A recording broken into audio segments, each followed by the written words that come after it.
En 1996, un cohete Ariane 5 de la Agencia Espacial Europea explotó en 1000 pedazos. Madre mía. Sí, y apenas 37 segundos después de despegar. Pero, a ver, lo más impactante de ese desastre no fue la pérdida de cientos de millones de euros, sino el motivo real. Que no fue mecánico, claro. Exacto. No falló el metal del fuselaje, ni hubo una fuga de combustible, ni un cortocircuito. Lo que falló fue un simple número. Una locura. Totalmente. Un fragmento de código intentó embutir un valor de 64 bits en un espacio de memoria de 16 bits. Un desbordamiento de enteros, puro y duro. Un error minúsculo. Eso es. Ese pequeño error invisible, esa pura lógica matemática, fue suficiente para desintegrar una máquina física colosal. Así que hoy vamos a diseccionar precisamente esa capa invisible que sostiene y, bueno, a veces destruye nuestro mundo físico. Porque ilustra una especie de ilusión óptica con la que convivimos a diario. ¿A qué te refieres exactamente? A que vemos el cuerpo físico de nuestros dispositivos, o sea, el cristal pulido, el aluminio, los cables, y asumimos que esa es la máquina real. Claro, lo que se puede tocar. Exacto.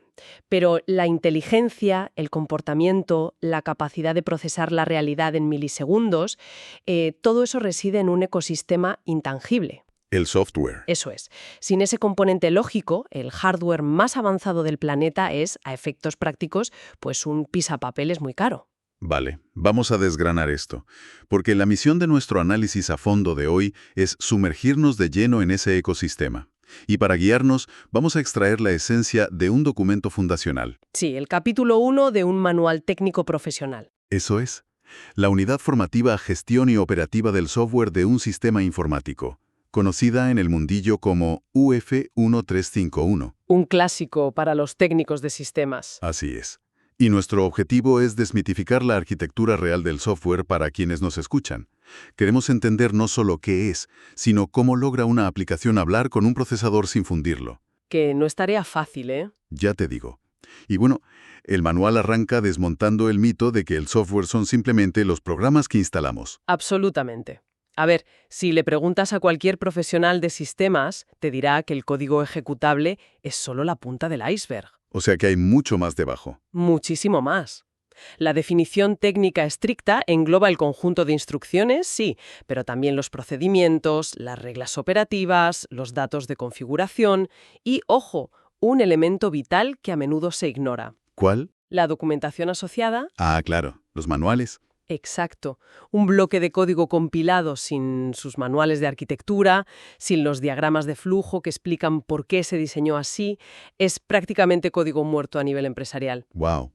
Eso rompe un poco la idea de que interactuamos con cajas negras, ¿no? Totalmente. Es decir, el software es todo ese paquete holístico que permite que el sistema opere y sea mantenido en el tiempo por seres humanos. Me parece fascinante incluir la documentación como parte del propio software. Pero bueno, para no perdernos en esta inmensidad, el texto propone estructurarlo. Sí, mediante clasificaciones muy precisas. Empezando por el propósito. Por un lado tenemos el software de propósito general. Ya sabes, las herramientas ofimáticas o navegadores. Lo que usamos todos a diario. Exacto. Y por otro lado, un submundo crítico, el software de propósito específico o vertical. El software vertical es la espina dorsal invisible de la industria moderna. Por ejemplo, Pues aquí no hablamos de una hoja de cálculo, hablamos de sistemas SCADA, por ejemplo. SCADA.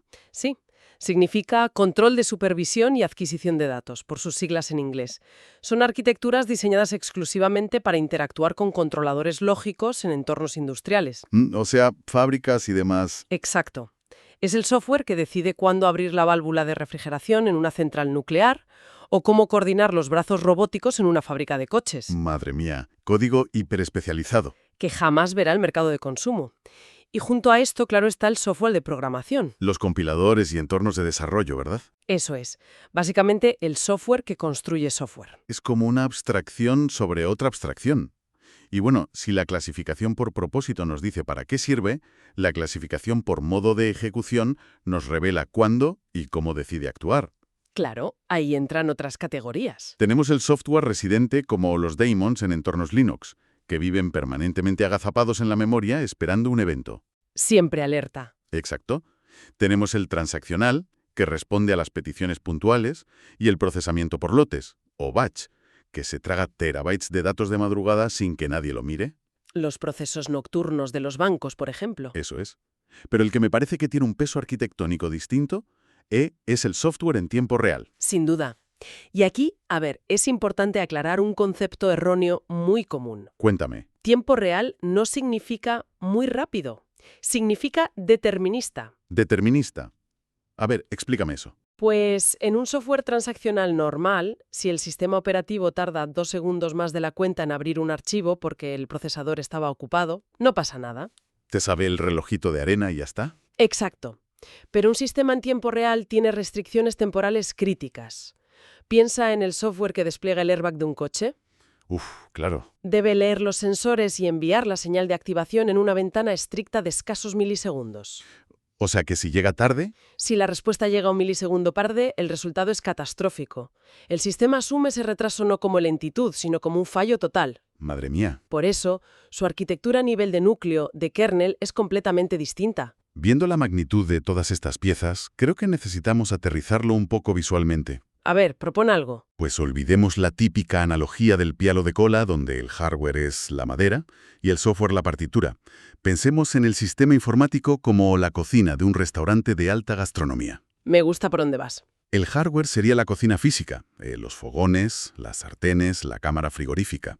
Y el software de usuario, las aplicaciones, serían los cocineros preparando platos específicos. ¿Vale? Pero claro, si dejamos que 50 cocineros intenten usar el mismo fogón al mismo tiempo sin ningún orden, la cocina arde o colapsa. Alguien tiene que imponer orden en ese caos. Lo fascinante de esto es que tu analogía encaja a la perfección con la jerarquía más importante que existe en la informática. La división entre sistema y usuario. Exacto. La división estricta entre el software de sistema y el software de usuario. O sea, el sistema operativo frente a los programas. Eso es. Siguiendo con tu ejemplo, el software de sistema, el sistema operativo, no cocina nada para el cliente final. No te prepara el plato. No, es el jefe de cocina implacable. Su única misión es gobernar los recursos físicos de forma dictatorial. Repartiendo los fogones. Exactamente.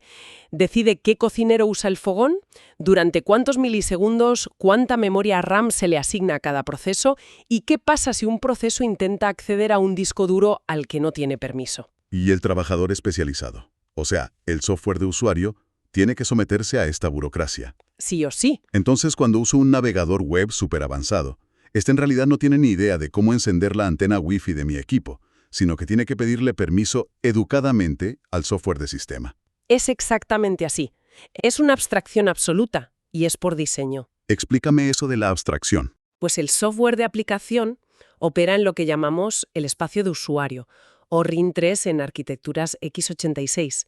No tiene privilegios. Vale. Para interactuar con el hardware, tiene que realizar una llamada al sistema, una system call. Básicamente, el programa detiene su ejecución y emite una interrupción. Llama a la puerta del jefe. Exacto. El procesador cambia el contexto, entra en el espacio del kernel, que tiene privilegios absolutos, y el sistema operativo evalúa la petición. O sea, comprueba si es seguro. Sí. Y si es legítima, el sistema operativo utiliza los controladores, los drivers, para hablar con el hardware físico, ejecuta la acción y le devuelve el resultado a la aplicación. Es alucinante pensar en el nivel de aislamiento que hemos diseñado. Que un navegador que gestiona videollamadas en 4K sea incapaz de encender la antena por sí mismo. Todo tiene que pasar por ese peaje del kernel. La acción de poderes tan radical tiene una justificación puramente defensiva, ¿verdad? Si conectamos esto con el panorama general, esta separación es el único escudo que impide el apocalipsis de nuestros dispositivos. ¿Tan grave era antes? A ver, en sistemas operativos muy antiguos, los programas tenían acceso más directo al hardware. Y pasaba lo que pasaba. Claro, un error de programación en una aplicación menor bloqueaba todo el sistema o literalmente provocaba daños físicos al sobrecalentar un componente por un bucle infinito. Madre mía, quemabas el ordenador por abrir un programa mal hecho. Exacto. Al crear esta frontera estricta, el sistema operativo actúa como un cortafuegos. Entiendo. Si una aplicación falla o intenta hacer algo destructivo, el sistema operativo simplemente le deniega el acceso, aísla el proceso y lo fulmina, manteniendo la integridad del resto intacta. El jefe de cocina echando al cocinero problemático a la calle. Tal cual. Vale. El sistema operativo gobierna en las sombras. Pero claro, una fortaleza inexpugnable no sirve de nada si desde el exterior no podemos decirle que queremos cenar. Ahí entramos nosotros. Y aquí es donde la cosa se pone realmente interesante, porque pasamos a la frontera crítica, las interfaces de usuario, o UI, la forma en que la intención humana se traduce en instrucciones lógicas. Exacto. Y ojo, el manual establece una distinción fundamental previa. Cuéntame. No hay que confundir la interfaz de hardware, o sea, los conectores físicos, las ranuras o los puertos USB, con la interfaz de usuario. Claro, no es lo mismo enchufar un cable que hacer clic. Eso es. La UI es una disciplina compleja de la ingeniería dedicada a crear el puente cognitivo entre el humano y la máquina. Y no se trata solo de hacer que la pantalla sea bonita. Tiene que ser funcional. Y el documento detalla principios innegociables para este diseño, ¿no? Principios que son pura psicología aplicada a la eficiencia operativa. Hablamos de la consistencia. Por ejemplo, si el botón de escape cancela una acción en un sitio, debe hacer exactamente lo mismo en cualquier otro rincón del software. Para no volver loco al usuario. Exacto. Y luego está la retroalimentación, el feedback. Si un servidor tarda 10 segundos en procesar algo y la pantalla no muestra un icono de carga, el instinto humano es hacer clic 5 veces más. Y saturas el sistema mandando la misma orden 1000 veces. Tal cual. Y también mencionan la tolerancia al error. La tolerancia al error es un salvavidas monumental. Piensa en la famosa función de deshacer. El control Z de toda la vida. Exacto. Pues no es algo trivial a nivel de código. Implica que el software está constantemente guardando instantáneas del estado previo en la memoria, previendo que te vas a equivocar. Viajando en el tiempo computacional. Básicamente.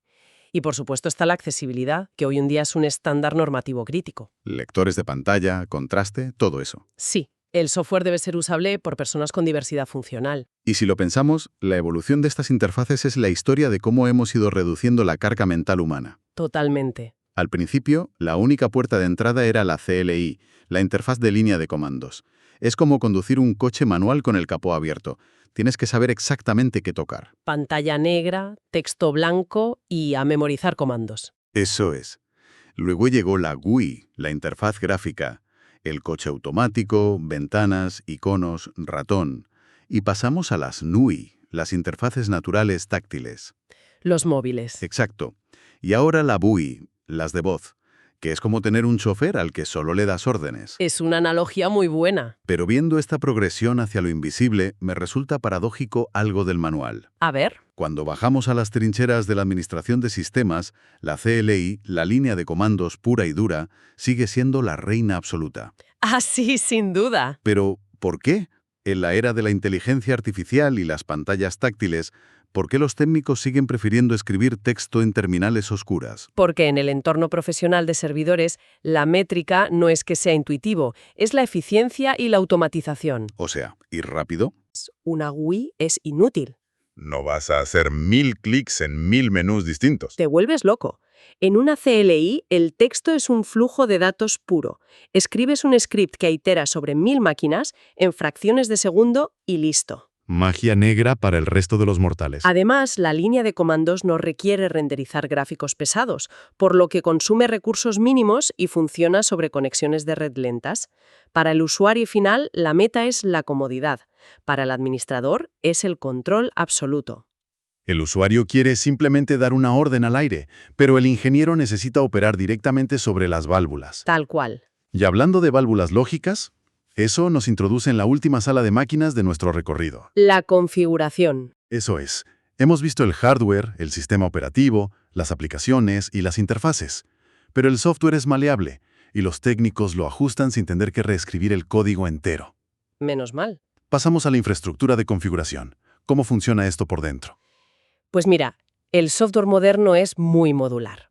Su comportamiento está dictado por lo que llamamos elementos de configuración. ¿Archivos de texto y esas cosas?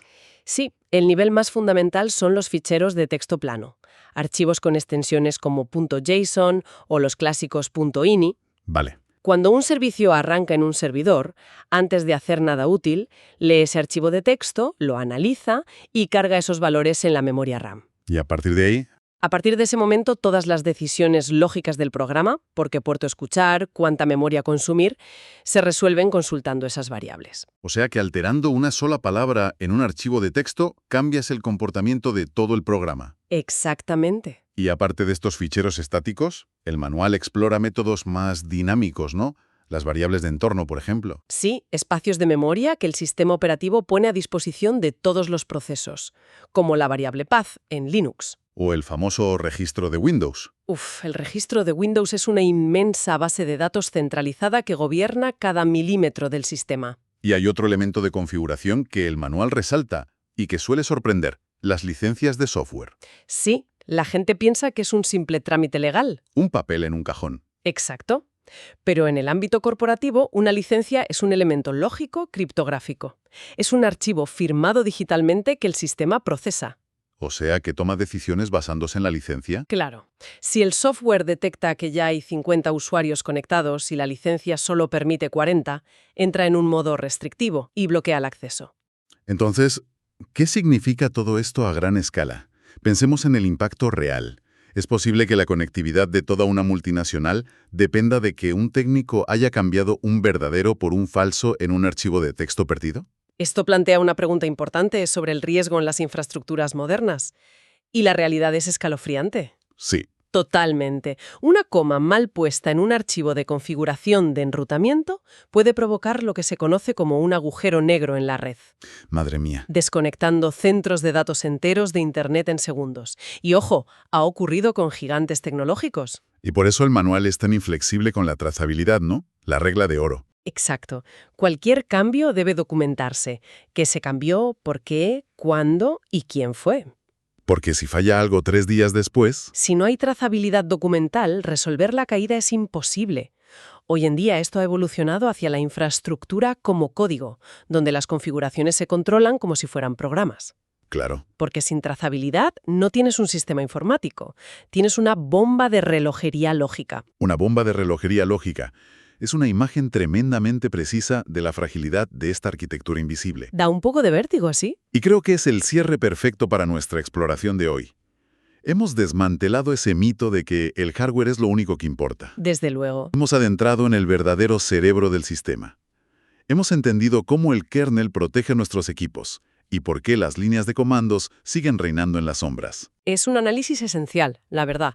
Comprender el cómo y el porqué de estas abstracciones transforma nuestra visión. Totalmente. Para quienes nos escuchan, usar una simple aplicación móvil deja de ser un acto pasivo.